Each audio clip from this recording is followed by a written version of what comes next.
On the 153rd episode of the HatTrick Sports Podcast, we're going to be talking about the New York Knicks winning the NBA Finals. The Stanley Cup Finals are coming to an end here soon. We have some phenomenal pitching performances in the MLB, and then we're going to end it off ranking the top 5 highest goal scorers of all time. Make sure you use code HatTrick Sports when checking out at w.gg for 10% off your order. Roll it! Welcome to HatTrick Sports, starring your host, Isaiah Carpenter. Bringing you the biggest sports headlines every week.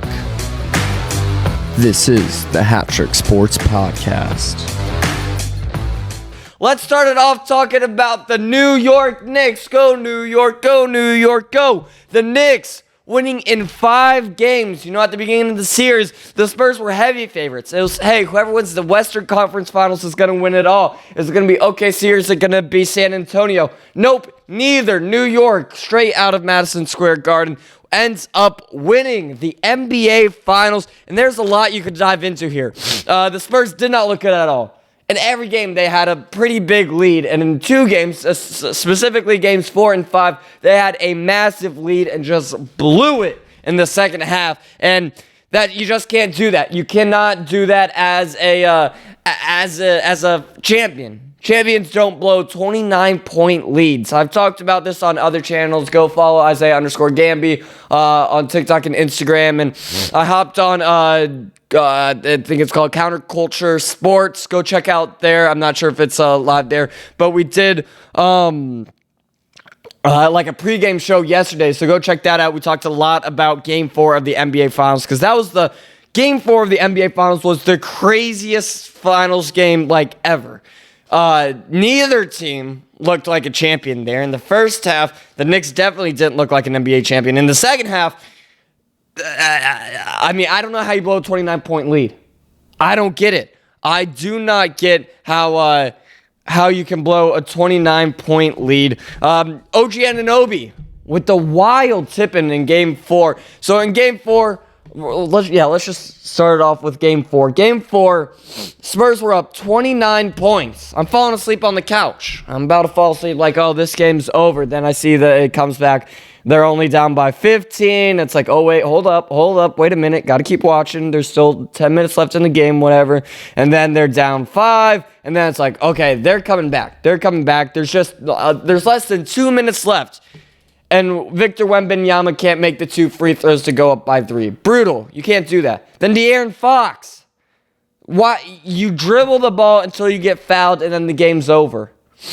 And then Jalen Brunson from 31 feet out shoots the ball, hits rim. OG jumps 12 feet into the air, tips it in. Knicks win.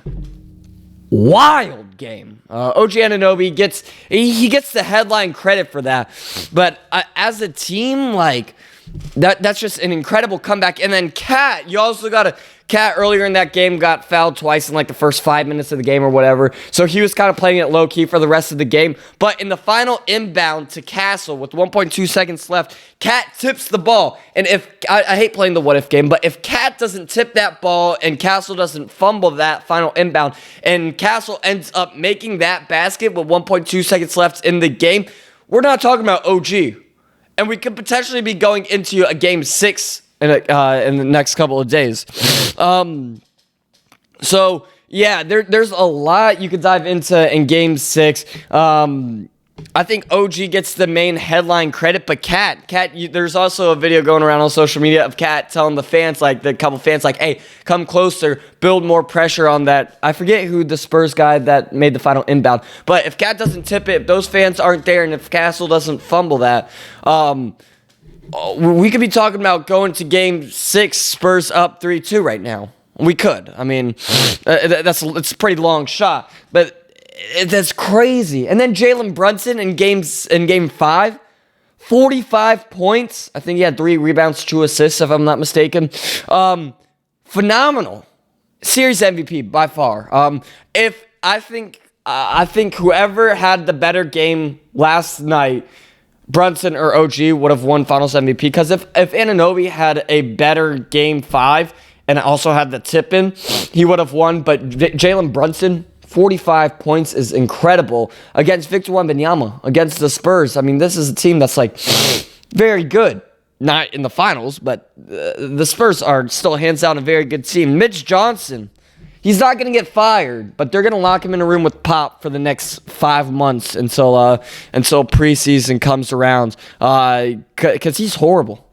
Mitch Johnson is atrocious. How do you do that?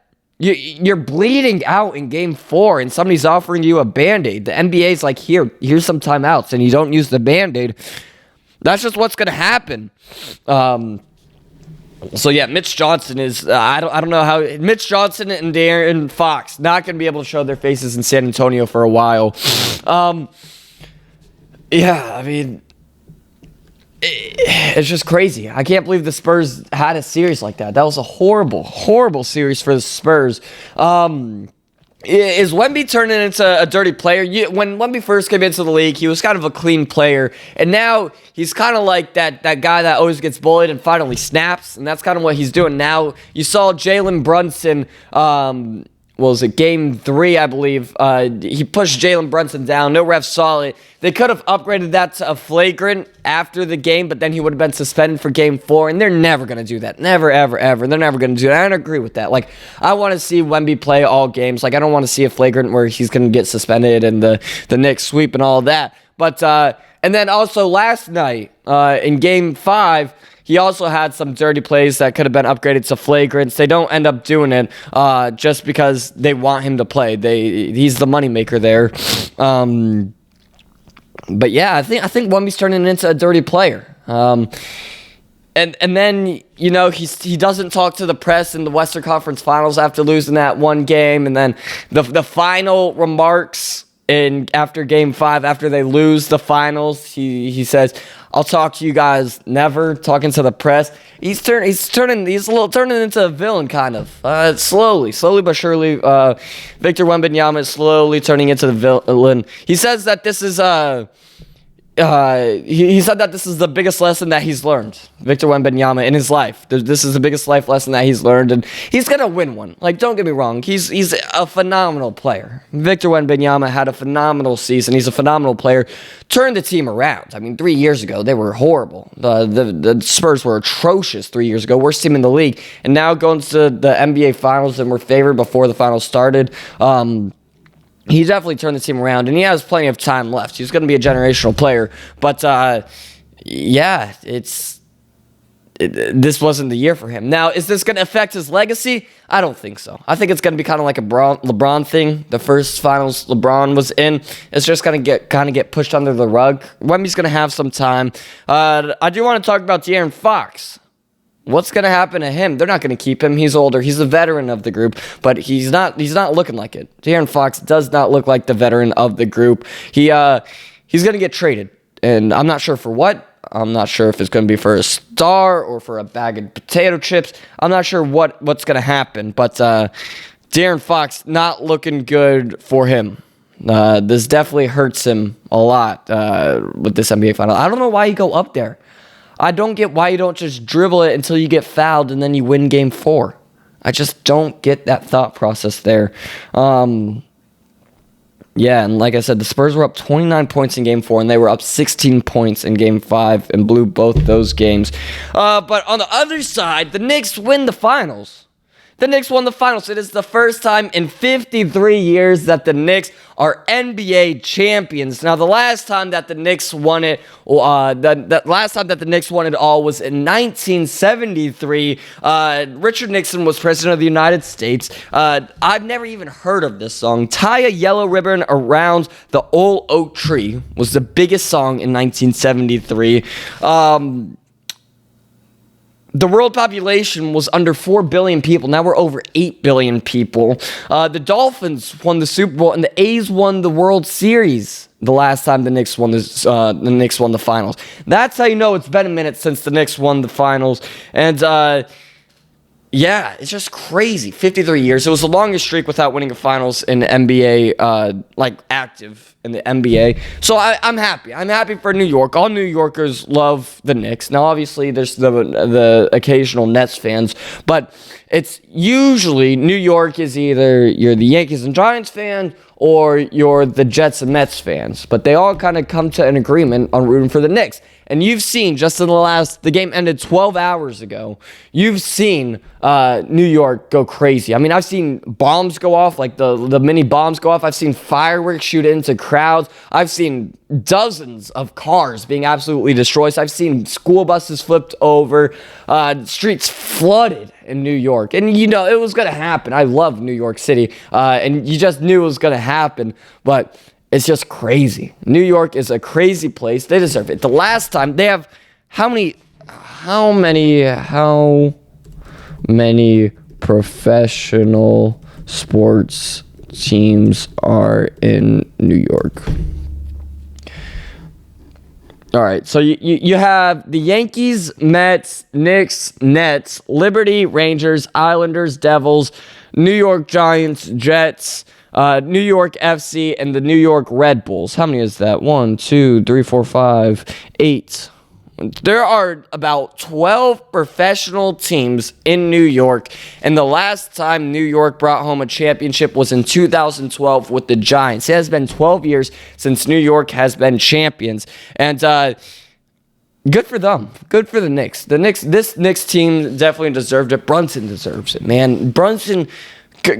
Oh my goodness, $100 million. $100 million is what Brunson left on the table. The story from the Mavs, not playing under Luka for the Mavs, for when he got with the Knicks, everybody hated him, and then when he signed the extension, everybody loved him because he let the Knicks keep a lot of money to build a team around him to make this finals team, and that's what they ended up doing, and they finished it. They finished the goal, and then dropping 45 points in Game 5 of the finals, becoming finals MVP. Jalen Brunson's never going to have to buy anything in New York City ever again. He's a New York hero. He's a New York hero. I know I'm kind of going off track here and there, but I think OG Anunoby gets a statue outside of Madison Square Garden. Of the Tippin', I think there's going to be a statue out there. And then Thursday, what are we on? Today's Sunday, so they're going to clean up the city probably Tuesday once Knicks fans finally rest for a minute. And then Thursday, they have a parade in Manhattan, which should be exciting. They're going to do it in Manhattan. It's going to be cool. It's going to be cool to see. That's a team that you want to win. But yeah. It's exciting. Good job. Congratulations to the Knicks. Well deserved. A phenomenal team. Spurs, Mitch Johnson, Wemby, De'Aaron Fox. You got to do better. I get it. You made it far, but you made it like as far as you could. You just got to do better. You got to handle the pressure. What's wrong with the Spurs is they're young. They're young and inexperienced. De'Aaron Fox is the oldest guy, the veteran on the team. You have to be more mature than that. You have to be able to keep a 29-point lead. Not even keep it. Keep a lead when you're up 29. Mitch Johnson, you have to be better. You have to. You have Pop. I promise you, Pop would be on a 12-hour phone call with you if you just wanted to study his brain. Because he would never be down 3-1. And he would never lose in Game 5 like that. Mitch Johnson, he's not going to get fired. He's going to get put... He's on thin ice, though. Mitch Johnson is definitely on thin ice. You just got to do better, man. You got to do better in the finals like that. And you have how tall? An 8-foot alien on your team, too, and you blow a 29-point lead. Like, how do you do that? And you can't keep Wemby on the floor for 44 minutes. That's just... In Game 4, they did that. He gets tired. That's the most it's the most amount of pressure he's ever been put on, and then it's the most time he's been on a court. Like, what did you expect to happen? And then he missed the final 2 free throws. Like, that's also on Wemby. You've made 100,000 free throws in your life. Like, make these 2 that are the most important in your career. So, I don't think... where was I going with that? I think that Victor Wembanyama is going to win eventually. He's eventually going to win one. He's a great all-around generational player. It's just not going to be this year. And I think the Spurs team, once their contracts are up, they start to kind of disperse. And we'll see what happens from there. Let's talk about the NHL Finals. The NHL Finals, Game 6 is tonight, 8 o'clock p.m. Eastern. We could go back-to-back nights with the champion. Right now, the Hurricanes, the Carolina Hurricanes, are up 3-2. We have game... Oh, man, I messed up.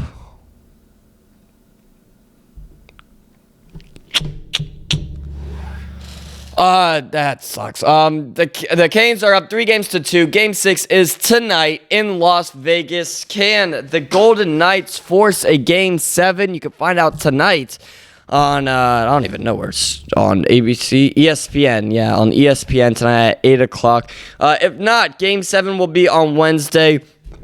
Let's look at these scores. So in Game 1, the Knights won 5-4. In Game 2, the Hurricanes won 4-3. In Game 3, the Knights won 5-4 again. In Game 4, the Hurricanes won 5-3. And then in Game 5, the Hurricanes won 4-2. So the first 3 games within 1 goal of each other. The last 2 games were within 2 goals of each other. It's anybody's game. I think right now, technically, the Hurricanes are favored just because the Knights have to win the next 2. And it's harder to go 2-0 than 1-2. But it would be interesting. I want to see this go into Game 7. I know this sounds crazy. I need a break from finals. I want it to extend because after the Stanley Cup finals are done, then we're in the hiatus. There's no sports on other than baseball for a while. So let's extend this. Let's stretch this as long as we can. And tonight, I will be rooting for the Knights just to go to Game 7. And then in Game 7, it's anybody's game. Anybody's game on Game 7. So, yeah, let's move on. Let's move on to MLB, Major League Baseball. Yoshinobu Yamamoto. Oh, my goodness. He was so close to a perfect game last night on Saturday. So close. He had 23 up, 23 down. No walks, no base runners, no hits, no errors. It was going perfect until a routine ground ball goes to Mookie Betts, and the Hops played him. A wise man once said, play the Hops. Don't let the Hops play you. Oh my goodness, the Hops, he got played, Mookie Betts got played, he made the error. Espanol almost completed the play, but couldn't. It was just an error. It was brutal. It was brutal to watch. He went 7 2/3 innings of perfection. Yoshinobu Yamamoto, that's the guy that you want to go perfect. That's just the guy that needs to go perfect. So that gave up the perfect game. The base runner was on. They ended up getting out of the inning. Yoshinobu Yamamoto, I mean, Yama Meatball still smiling after giving up the perfect game to Mookie Betts. The next inning, he comes out, a home run. Brutal. There goes the no-hitter. There goes the shutout. Oh, my goodness. It hurts. It hurts Dodgers fans. He was so close to perfection. Mookie Betts, he's a traditional right fielder. Why isn't he in right field? I get it. He's played shortstop for the last couple of years, but it makes you question it. And you can't hate Mookie Betts because he's won 3 World Series with the Dodgers. It's not like this bum. It's not like this random guy. It's Mookie Betts that gave up the perfect game. And if he makes that play, then the butterfly effect says that the White Sox don't hit the home run in the next inning. And again, I hate playing the what-if game. But he was 4 outs away from perfection. Mookie Betts, dude.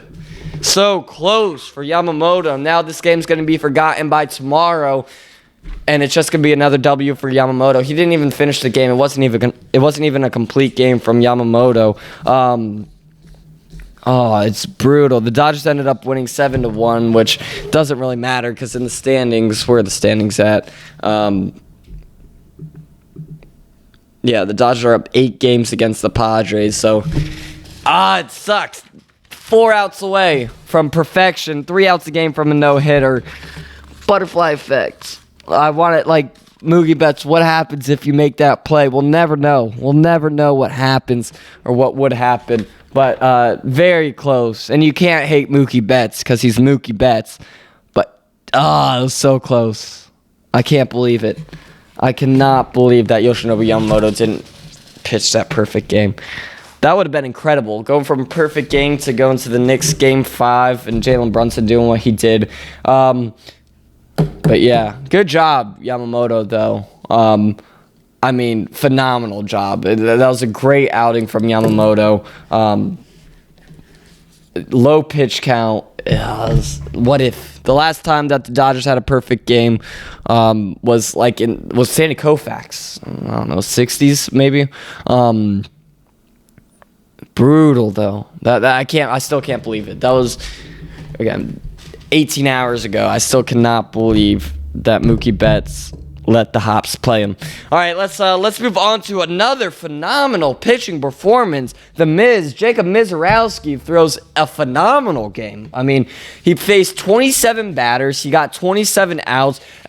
It wasn't a no-hitter, and it wasn't a perfect game, but the one hit that he did give up, he ended up getting the out in a double play, 0 walks. He threw a 104.5 mile per hour pitch, which is the fastest among any starting pitcher in MLB history. This dude's going places. He's small, too. He's so small. He's skinny. I don't know how he shoves like that. He had 58 pitches over 100 miles an hour as a starting pitcher throwing a complete game. 27 up, 27 down is incredible. It's a feat not many pitchers get to do. And again, it's kind of like that Yamamoto thing where he was close. He was one hit away, and even that hit got out. He threw 4 pitches above 104 miles an hour. Like I said, 58 pitches over 100. Milwaukee ended up winning that game 6-0. So he got the shutout. I mean, that he got the shutout complete game in one of the best pitching performances of the season. Will probably be the best pitching performance of the season unless we see a no-hitter. Well, I would argue that this is even better than combined no-hitters. Like Jacob Mizorowski, like that outing is better than the other combined no-hitters that we've seen this season. Yeah, that's fair to say. So yeah, the Miz is going places, man. Have yourself a day. I'm excited for his next outing. It all started last year. He had a hot start. I believe his first start was actually against the Dodgers. I believe he shoved against the Dodgers, and then he kind of took that spot in the All-Star game last year, and that's when everybody had eyes on him because like he wasn't a contract, like it wasn't his fault, but he kind of took the spot last year in the All-Star game, and then everybody started to watch him, and he's legit, man. He's really legit. He's incredible. So Jacob Mizorowski, great game. Great game from that. Let's go over MLB standings. The Yankees finally got the lead in the AL East. They are up a game against the Rays. The Rays had the lead for the longest time, but now a game back. Nothing they can't catch up from. And then after that, the Blue Jays, Orioles, and Red Sox, they're not going to be able to catch up. Blue Jays 9 games back, Orioles 9.5, Red Sox 12.5 games back. The Red Sox, it's June 14th, and you don't have 30 wins. What are we doing? Same thing with the Tigers and Royals and Angels. Like we're halfway through June. Get 30 wins. Grow up. In the AL Central, you have an atrocious division. The Guardians are ahead by half a game against the White Sox. White Sox half game back. Then you have the Twins at 32-40. Tigers don't have 30 wins, and Royals don't have 30 wins either. Royals 10.5 games back. Consistently the worst division, AL Central. In the AL West, you have the Mariners up a game against the Athletics. Astros coming back. Like I've said this before, the Astros are going to make the playoffs. There's nothing you should worry about here. I get it. They're bad right now. So what? You still have 100 games left into the season, 90 games left in the season. They definitely have time to come back. The Angels, probably not. They're 7.5 games back, and they're consistently just atrocious.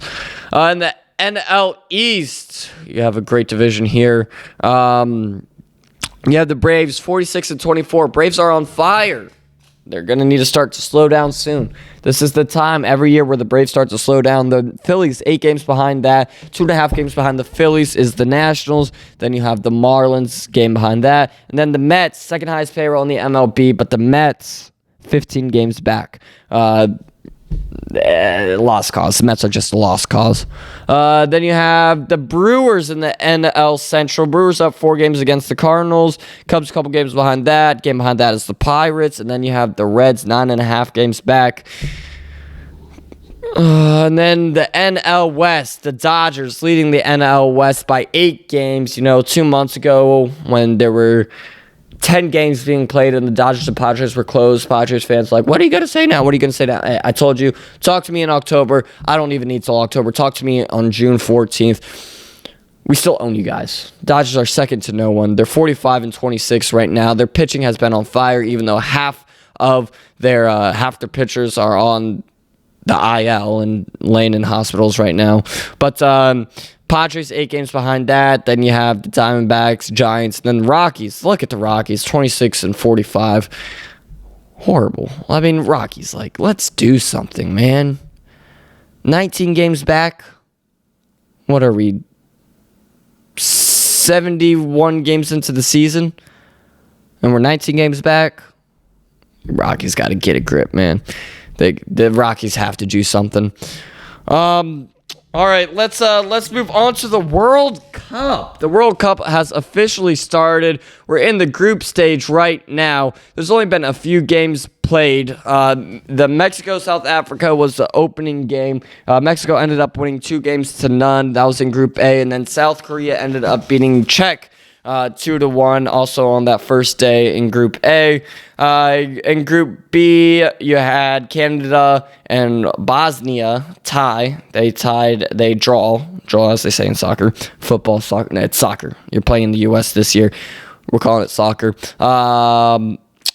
Yeah, so they tied there. They got 1 point. The USA ended up being Paraguay 4-1 on their first game. It was a great game, actually. It was a great game. They were up 2-1, I think. I could take a look at this.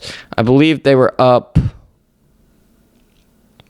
3-1. Yeah, they were up 3-0, and then in the 73rd minute, Paraguay scored one, and then in the last minute, the USA scored. So they ended up winning 4-1. USA is going to make it past the group stage, no doubt about it. They actually looked pretty good. They looked pretty good. Now they're not going to win the whole thing. Don't get me wrong, they're not going to win the whole thing. They can make a run. They're going to make it past the group stage. I would like to see them in the round of 16, but that might even be a little bit of a stretch. Then yesterday you had a couple draws, Qatar and Switzerland draw. Then you had Brazil, Morocco draw. And then Haiti ended up losing to Scotland for Group C. And then today there's 5 matches today. Yeah, Australia ended up winning Game 1 against Turkey, which is big for the U.S.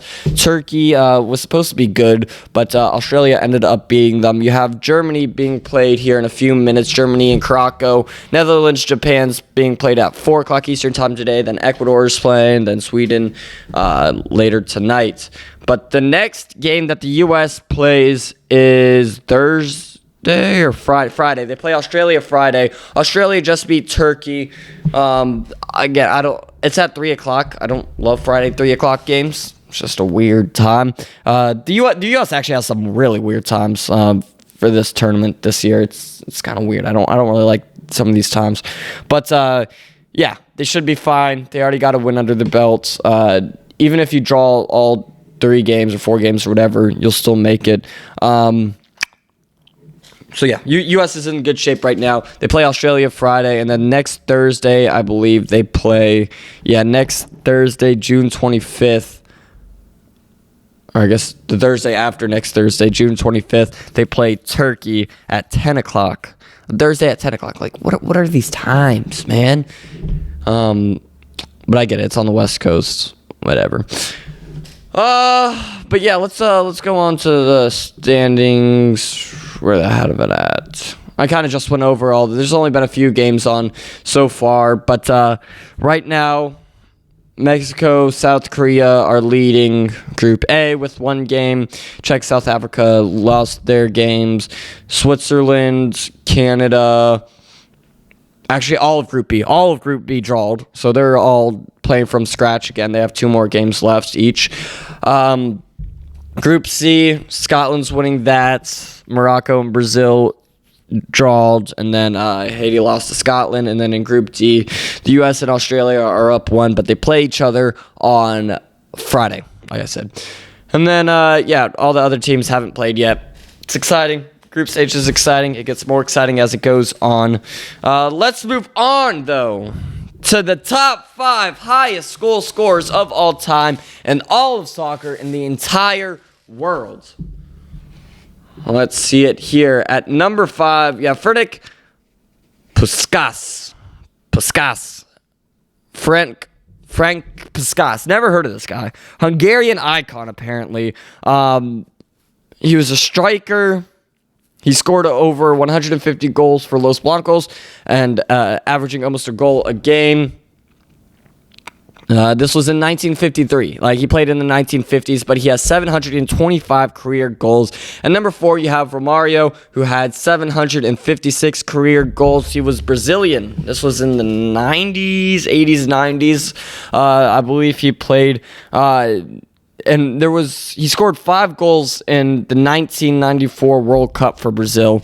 And he played for 10 teams total, making over 700 appearances with 10 different teams in his career.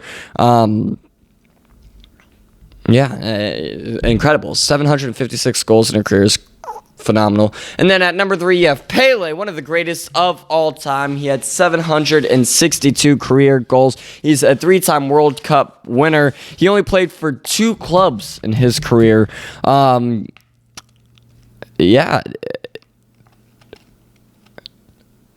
These were a lot of these goals were in friendly matches and stuff, but he's still incredible. 762 career goals in a career.